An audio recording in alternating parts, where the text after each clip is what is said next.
एक दिन गौतम बुद्ध से उनके शिष्य ने कहा कि मेरा आपसे एक निवेदन है। गौतम बुद्ध ने कहा कि बताओ तुम्हारा क्या निवेदन है। शिष्य ने कहा मेरे वस्त्र पुराने हो गए हैं, अब वो पहनने लायक भी नहीं रहे।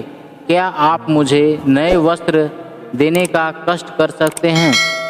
गौतम बुद्ध ने उनके शिष्य के वस्त्र देखे।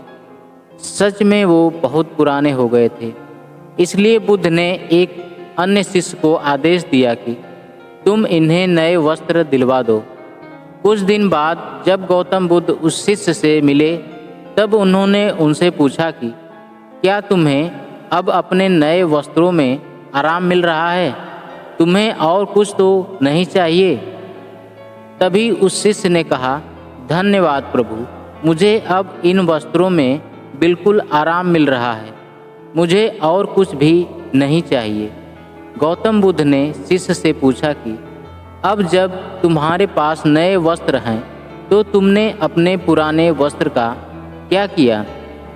शिष्य ने कहा प्रभु, अब मैं उसे ओढ़ने के लिए प्रयोग में ले रहा हूँ। बुद्ध ने कहा तो तुमने अपने पुराने ओढ़ने के लिए जो ओढ़नी रखी थी उसका क्या किया?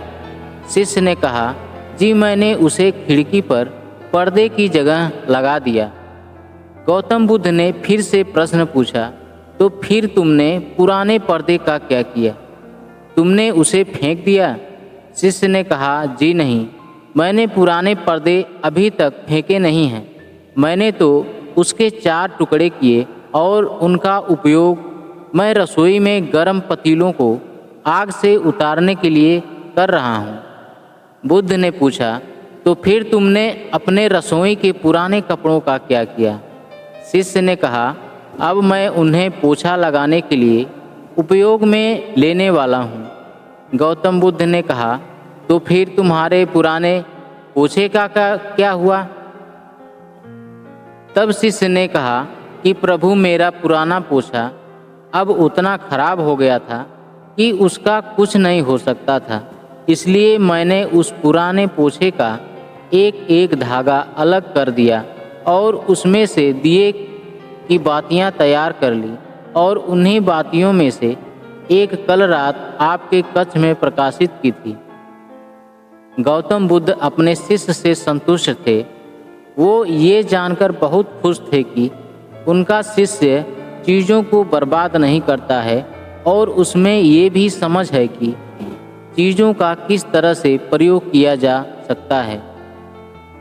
आज के ज़माने में जब प्राकृतिक संसाधन दिन प्रतिदिन कम होते जा रहे हैं, तब ऐसे समय में हमें यही कोशिश करनी चाहिए कि हम कैसे चीज़ों को बर्बाद होते हुए रोक सकते हैं और उसकी सही से इस्तेमाल कर सकते हैं। हम सब मिलकर अपने छोटे छोटे प्रयत्नों से और चीज़ों को बर्बाद न कर के इस धरा को बचा सकते हैं। कहानी अच्छी लगे तो चैनल को सब्सक्राइब ज़रूर करें।